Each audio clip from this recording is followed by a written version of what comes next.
Constable से संबंधित खबर है, तो दोनों सुन लीजिए ध्यान से। एक जो उत्तर प्रदेश की सभी न्यूज के लिए खबर है, सभी जितनी भी सरकारी नौकरी हैं उनके लिए, जैसा कि आप सभी जानते थे उत्तर प्रदेश में जिस प्रकार से पेपर लीक हो रहे हैं, तो उत्तर प्रदेश सरकार कई बार से कह रही थी कि हम एक अलग कानून लेकर आएंगे। एक तो केंद्र सरकार ने पेपर लीक पर अपना कानून ला दिया, अब राज्य सरकार भी, उत्तर प्रदेश सरकार भी अपना कानून लेकर आ रही है।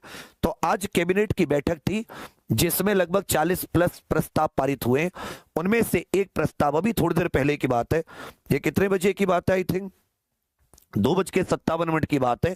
तो इसमें समझ लीजिए कि पेपर लीक को लेकर सीएम योगी का सख्त कदम, पेपर लीक में दोषी पाए जाने पर आजीवन कारावास।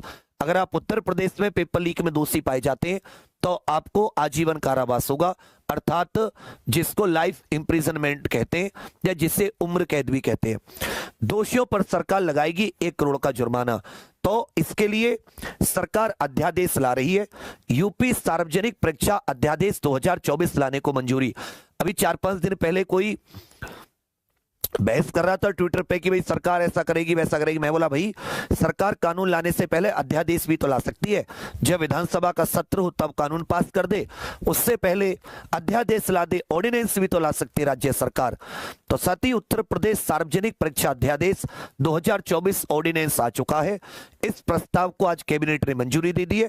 ऑर्डिनेंस का मतलब है कि अगर विधानसभा सत्र में नहीं होती तो जो राज्यपाल हैं वो किसी सरकारी के कानून को मंजूरी दे सकती हैं अध्यादेश के तौर पर।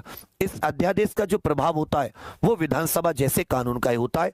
तो अगर अब से उत्तर प्रदेश में कोई एग्जाम होते हैं और उसमें कोई नकल में पाया जाता है और उस पर यह साबित हो जाता है कि उसने नकल की है, तो उसे आजीवन कारावास अर्थात उम्र कैद और 1 करोड़ रुपए का जुर्माना।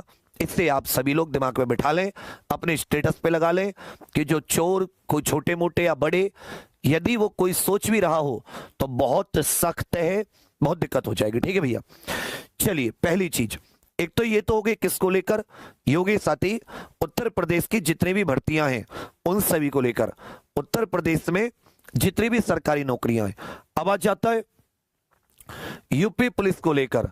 तो जो उत्तर प्रदेश पुलिस है वो साथी यहां पे आज 23 जून का आप देखोगे, ये एक नोटिस है ईमेल के माध्यम से सभी पुलिस आयुक्त, एसएसपी और एसपी को भेजा गया है, जिसमें कहा गया है कि लखनऊ उत्तर प्रदेश पुलिस भर्ती बोर्ड के द्वारा विभिन्न पदों की भर्ती प्रक्रिया को सम्पन्न कराने के सापेक्ष में कार्यवाही की जा रही है। इन भर्ती प्रक्रियाओं के दौरान पीएसटी मतलब फिजिकल स्टैंडर्ड टेस्ट, जिसमें नापतोल होता है, उपलब्ध हाइट वेट मशीन की उपलब्धता, अब आपके जनपद स्तर पर क्रय की गई अथवा अन्य स्रोत से क्रय करके आपके जनपद को उपलब्ध कराई गई मशीनों की स्थिति ज्ञात करने के संबंध में आपसे निम्न बिंदुओं पर सूचना निर्धारित प्रारूप में अपेक्षित है कि डिजिटल हाइट वेट एवं चेस्ट मेजरिंग सिस्टम, वही डिजिटल हाइट की मशीन आती है वो उसका मतलब कितनी हाइट है, उसके अलावा डिजिटल हाइट, इसमें पूरा यहाँ पर मैनुअल मेजरिंग मशीन, एक तो होती है मैनुअल, एक होती है डिजिटल मशीन, हाइट वेट और जो पुरुषों की चेस्ट मापी जाती है वो। तो अतः आपसे अनुरोध है कि आपके जनपद में उपलब्ध हाइट वेट चेस्ट मशीनों के संबंध में वांछित सूचना उक्त प्रारूप में तत्काल इस बोर्ड को भिजवाने का कष्ट करें। वही अशोक कुमार सिंह जी जो सदस्य सचिव अपर पुलिस महानिदेशक जी हैं उनके द्वारा ये ईमेल। तो इसका मतलब कि जो आगे की कार्रवाई, आप कहोगे सर अभी एग्जाम हुआ नहीं है, ये सब क्यों, तो अभी आपके सामने रेडियो ऑपरेटर इत्यादि का हो सकता है जल्दी रिजल्ट आ जाए, ये रेडियो ऑपरेटर का, उसके बाद में आगे जो कार्यवाही है उस कार्यवाही को आगे बढ़ाएं और जो अन्य भर्तियां प्रचलित हैं उनकी कार्यवाही आगे बढ़ाई जानी हो। तो मतलब ये अपना हो सकता है कि जो भर्ती का एक पूरा प्रारूप होता है स्टार्ट से लेके एंड तक, उसको सेट कर रहे हो। आगे भविष्य में हो सकता है कैलेंडर देने का हो तो उसमें फिजिकल का भी देना पड़ता है। अब किस जिले में कितनी मशीनें हैं, वहां पर कितने बच्चों का फिजिकल होना है, ये सब भी बहुत इंपॉर्टेंट है, उसके आधार पर भी बच्चे को तय किया जाता है। बाकी आप सभी लोग,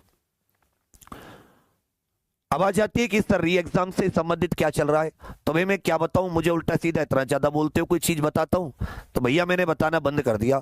अब सरकार के ऊपर है बच्चा, वेट कीजिए कि सरकार आपके री एग्जाम के लिए कब गंभीर होती है, और सरकार आपके री एग्जाम के लिए गंभीर होती है तो आपका री एग्जाम लेती है। ऑलरेडी 5-6 साल हो गए इंतजार करते करते, ये 6 महीने में से 4 महीने भी लगभग बीतने वाले हैं भाई। फरवरी में कैंसिल हुआ था, मार्च अप्रैल मई जून 4 महीने बीत गए, 2 महीने 6 महीने में से बचे हैं।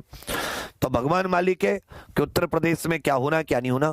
बाकी हमारे हाथ में जितना है, कोई न्यूज आती है कोई छोटी चीज तो कम से कम हौसला जरूर देने की कोशिश करते हैं कि परेशान मत होइए, अपने हाथ में जो कुछ है बच्चा उस चीज को हम लोग कर सकते हैं। और बाकी हाथ जोड़कर गवर्नमेंट से तो प्रार्थना ही कर सकते हैं, इसके अलावा हमारे पास क्या ऑप्शन है। बाकी 30 जून तक का, बाकी जो अध्यापक साथी उन्होंने भी कहा था कि सर 30 जून तक वेट कर लीजिए, भर्ती बोर्ड कुछ कहेगा तो फिर उसके बाद में आगे की रणनीति बनाएंगे। कोशिश तो फिर से करेंगे, आप चाहे कितना भी कुछ भी कहें, लेकिन अपने मन में तो वही पागल है हम थोड़े से कि तुम्हारे लिए ज्यादा सोचते हैं कि अपने मन में तो वही है ना कि कैसे तुम्हारा आए ये एग्जाम हो जाए। तो अब तक अगर मान लो लीक नहीं होता, सब कुछ ठीक होता तो तुम लोग दौड़ भाग कर रहे होते, और दौड़ भाग करने के बाद में रिजल्ट आता, अपने घर वालों को सपोर्ट करने होते। जितना लेट हो रहा तुम ये नहीं सोच रहे कि तुम्हारी उम्र निकल रही है, कमाने की एक उम्र होती है, उसको बुढ़ापे में कमा के क्या करोगे फिर। तो आप सभी लोग परेशान मत होइए, 30 जून के बाद में हम लोग कुछ इस पर मतलब ठोस कदम उठाएंगे, चाहे लखनऊ जाना पड़े दोबारा से, चाहे कुछ करना पड़े, मतलब उतना करने का साहस है। बस तुम थोड़ा सा ना मजबूत रहिए, अपने मन को थोड़ा निराश मत होने दीजिए। ये बात आपकी समझ में आ रही है? यस या नो लिख के बताइए। आपका मन निराश नहीं होना चाहिए। जब अंत में कोई नहीं खड़ा रहेगा तो आप देखोगे कि हम लोग खड़े रहेंगे हमेशा आप लोगों के साथ, आपके हक के लिए, आपके अधिकारों के लिए। और दूसरी बात, अब किसी भी कीमत पर अपनी तैयारी को जरा भी कमजोर मत पड़ने दीजिए। अब सभी लोगों से क्या वादा किया था, अब सभी लोगों ने मुझसे एक वादा किया था कि भैया पूरी ताकत लगा देंगे जून में, और मैंने आपसे कहा था कि हिंदी लगभग अपनी ठीक है, अब हम लोग किस पर काम करेंगे, जीके पर, याद है ना। तो साथ ही जीके पर उसी क्रम में आज से जो हमारी 15 सारथी क्लासेस शुरू हो रही हैं उसकी